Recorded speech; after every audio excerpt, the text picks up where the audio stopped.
I'm Panda from My03 and I will be interviewing Ricco Tello, hip hop artist from Durban. How are you, man? Yeah, I'm good. I'm good. Nice to be here. I'm excited. Thank you for having me here, man. Thank you. Yeah, for Yeah. sure, man. You just jump right into it, Yeah. questions. So, how did you start your hip hop career? Hey, man. Started my hip hop career around about 2018. It was after high school.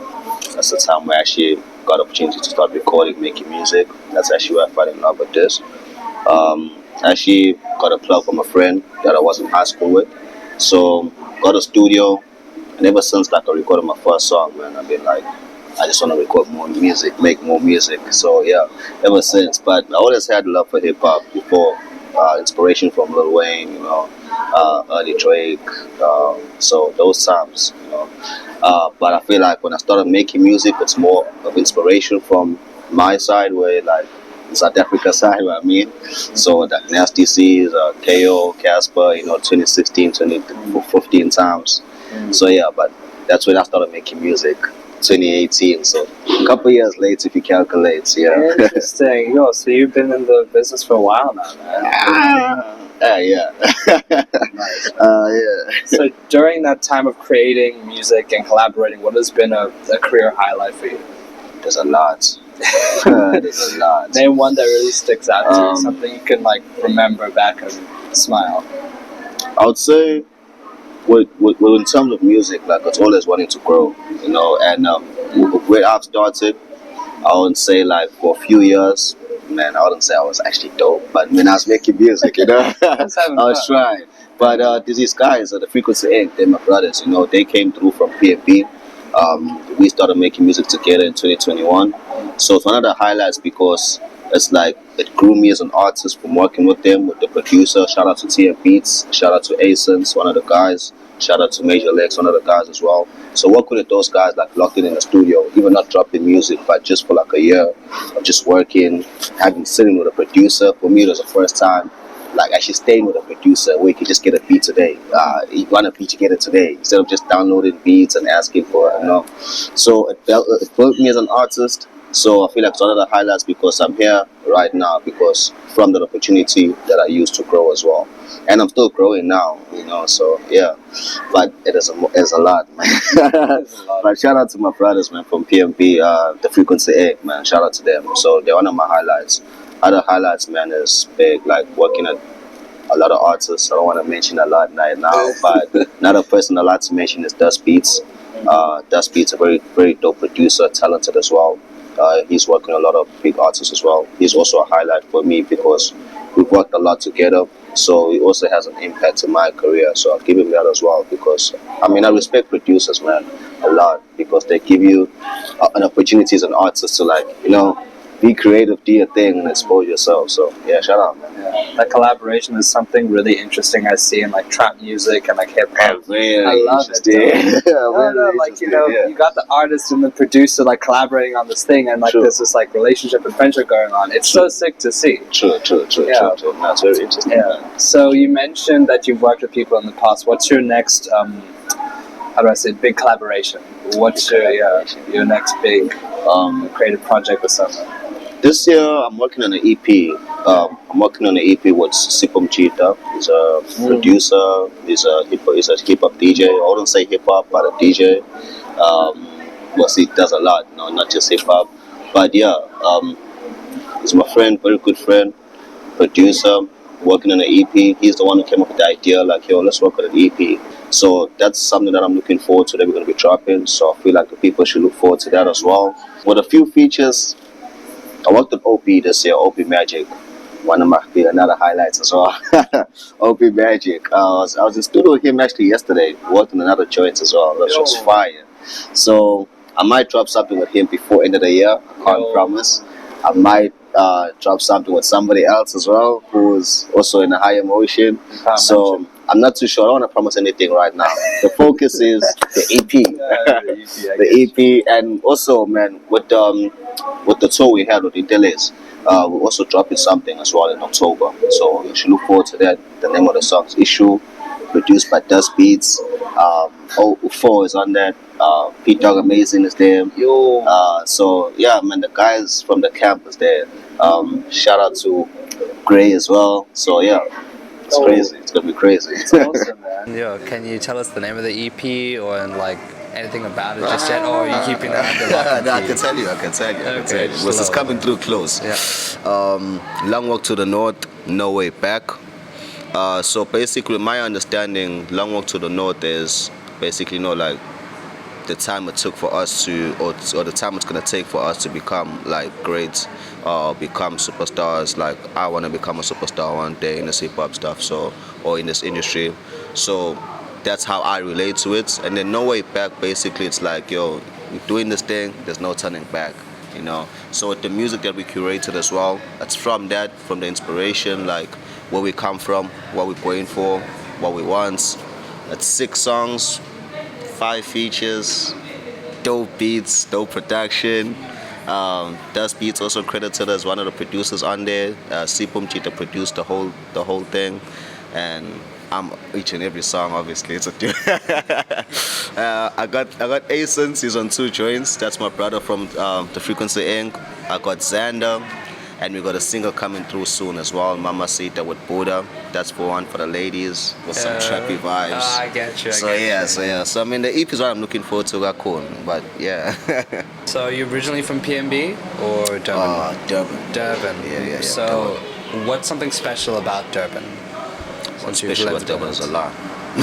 There's a lot, yeah. There's a lot, but in terms of music, music-wise, Yeah. I feel like as a hip hop artist. as a hip hop artist, it's very dope because there's a lot of dope artists who come from Durban. So inspiration, you don't need to look far to draw inspiration, you see.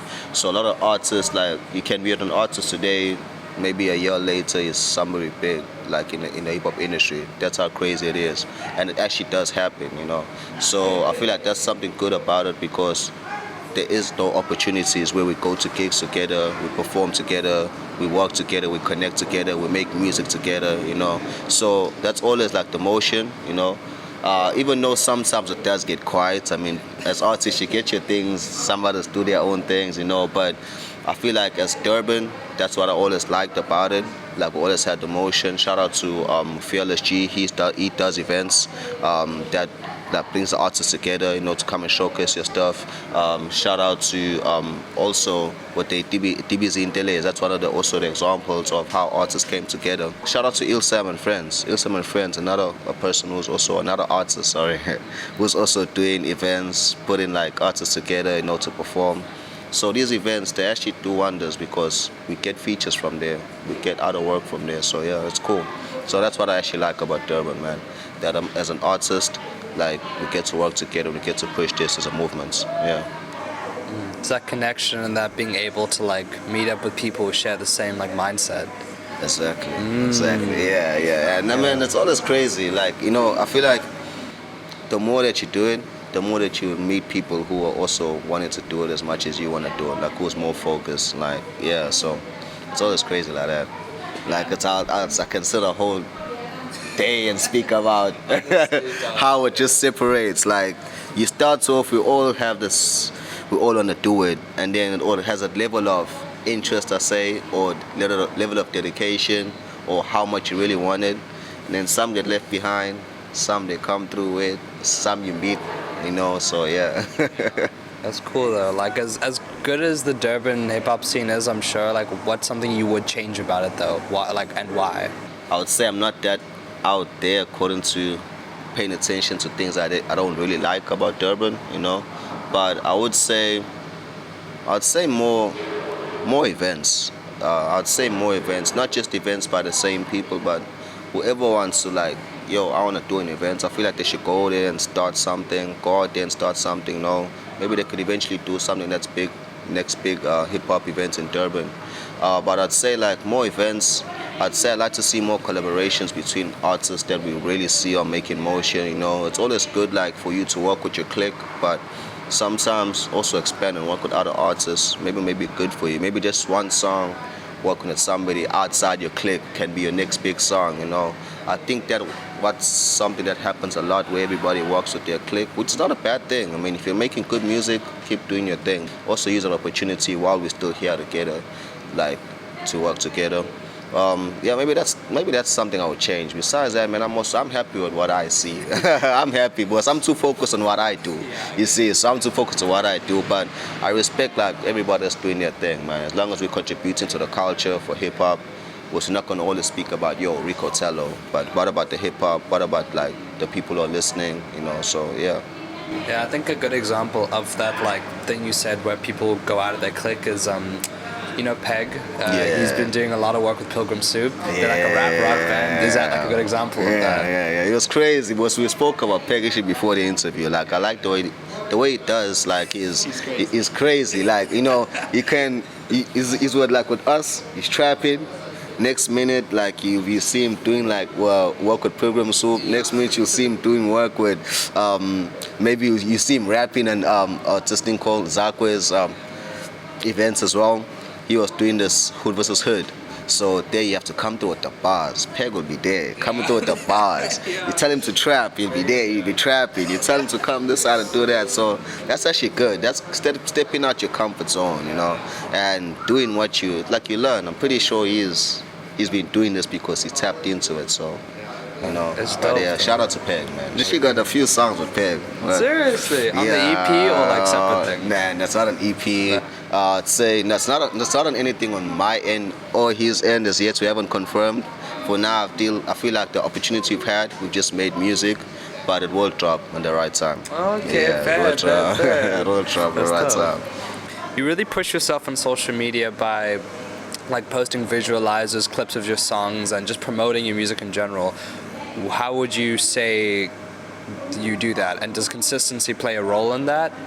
And how do you do that basically? I use that as a way of people to actually just keep tapping into the music. I also see other artists doing it, so I also see it works for them. So I always thought it's gonna also work for me. And with some reels, like it does actually like see the numbers like that's cool. So it motivates you to keep going, like make more reels, make more, So I always had this like if I release a song I need to have like at least 6-8 reels from it. But something doesn't happen. It takes a lot of time. With me, I also have a problem with phone. You need to have a proper phone. I don't have an iPhone now. I use like my colleagues at work. Can I borrow your iPhone? Seriously? Yeah, and lunch. Yeah, that's what I do. I'm telling you, man. I use my like I say, can I borrow your iPhone, bro? Like shout out to Prince. Prince knows. That's my bro. Like I feel like that guy ever since this year started. I've been using his phone for reals. Matter of fact, maybe even if I have to shoot a reel this week that I'm going to work, I'm gonna use his phone. So, so he probably uses his phone. Like if he probably uses his phone, and like he can use it. So I use it during lunch for an hour. I go and shoot. I edit it. I schedule to post, and then I post it, and then I just share it. So I try to do as much as I can. Consistency, I try my best, but sometimes it's hard, But no excuses. No excuses, yeah. But shout out to Prince, man. Like, it's just to show if you don't have something, try away, man. Figure out a way. Like, figure out a way. Even when I'm in studio, when I'm shooting reels there, it's not even my phone too there. So, me, I just have the phone to operate. When I get my phone, But shout out to the guys, man. Yeah, just make something, man. I say like my excuses, they don't work. I say, make something like if you don't have if the plan A don't work out, have a plan B. Like I don't have a phone to make reels, but each and every time you see me on social media, I post reels because I have another plan in order for me to have these reels out. Don't be like I don't have a phone, I'm not gonna post any reels. Sometimes music is not enough just to drop it. People wanna see something, so yeah. But about the reels, I'm gonna still post. Of course. Where do you find the energy to post all those reels, man? Man. And your ideas, like, where do you get them from? For now, I shoot myself, I take like the videos of myself. I feel like it gets boring sometimes. Sometimes I don't shoot because I feel like if the camera's just like this and I'm just, shooting, get boring sometimes. But I still continue to do it because people still like it. But it's very hard to get somebody like, can you shoot me a video, especially during work, you know. But when I'm outside of work, when I'm at home, I get somebody like Dust Beats can shoot me. One of my friends too, when they come with their phone, they can shoot. But as soon as I get an opportunity, if I just want to shoot something, I want to do it at the same time. I like it more when a song is going to be released. I do more reels before the song, and then when the song drops, I do a few more thereafter. The only issue I have is consistency, maybe weeks later, like, okay, I need to take more. But DBZ Entelezi Studio Camp, you worked closely with Sarah during this time. Tell me what that was like. Oh man, it's actually wonderful to actually work with Sarah because she's very, she's a person who's very passionate about this, like passionate about helping upcoming artists. I remember the first time I met her was through like the DBZ Entelezi before the camp. Actually, we're still doing like the events through the tour. She be like the one when the artists come through. Are you performing today? Can we get your name? You know, it's like she wants to know what's your name, Ricco Tello. Like we'd speak. Okay, that's very good performance, you know. And she'd share even like what she thinks about what you do as well, which I feel like it's actually dope. You know, a lot of people don't actually like if they feel like there's an issue with what you do, they don't even come to you and be like, yo, I feel like the way that you're performing, maybe you should try a certain way. So she's that even type of person where she could be close, like to giving you advice, like, you know. So that's what I liked about her. When I first met her, I knew her through Pete Dog. I actually thought she was Pete Dog's manager for some reason. I don't know, yeah. But she was working with Pete Dog, and then from those events, more and more events, that's how I got to meet her. But we got more close on the camp, because she was the one who was handling everything for the guys. And yeah, man, I like the fact that she's passionate about like not just Rico, not just Peg, not just Pete Dog, but the hip-hop culture itself. Because I see in PNB, she also helps other artists as well. So shout out to her. That's very important.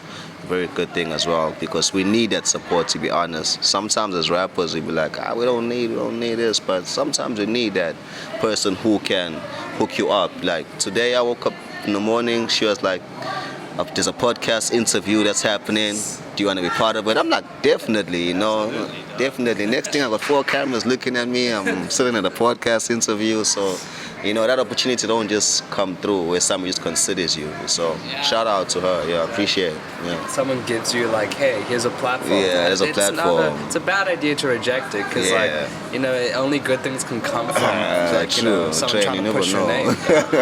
Never know. So shout out to her. Exactly. Yeah. And I heard about the Camp Reflections documentary. Can you tell us about that and like what that entails? It's coming out on the 24th of October, right? Yeah. So there's gonna be a documentary dropping soon. There's also a song. The song is on the 10th of October, documentary on the 24th. Yeah, so it's also some of the work that I believe it delayed because of some issues we had, but now it's coming through very nice. We did have a sneak peek of the documentary, so it's going to be a surprise for us as well. But I do know it's going to be very dope. It's going to be talking about it's going to be showing the experience and everything that we did at the camp. The songs, how we featured, the reels that we did. We didn't just make music, we also made some content as well. Shout out to Kick-Ass Media as well. He was the one who was like taking videos of everything. So it's gonna be very dope. I think you should look forward to it. It's gonna show for other artists who haven't been at a camp, they're gonna also see the experience of actually how a camp goes about, you know, so it's actually dope. I'm looking forward to it. It's gonna bring back memories as well. It was very dope. It was my first camp. I've never been at a studio camp before it, so it's an opportunity.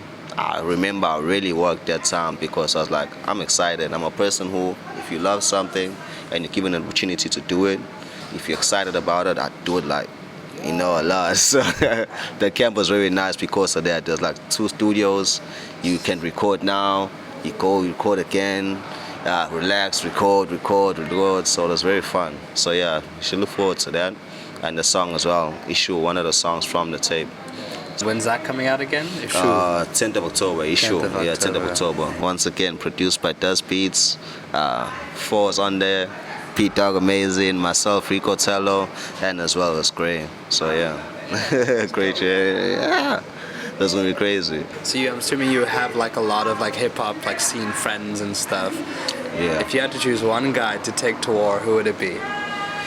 to take to war? Like, come on, think about it. Okay, what war is it? Like, is it a rap war? No, like a physical war. Like, you know, like your brother in arms, bro. Like, this guy's gonna be like helping you defend your life. Yeah, that's a tricky question, bro.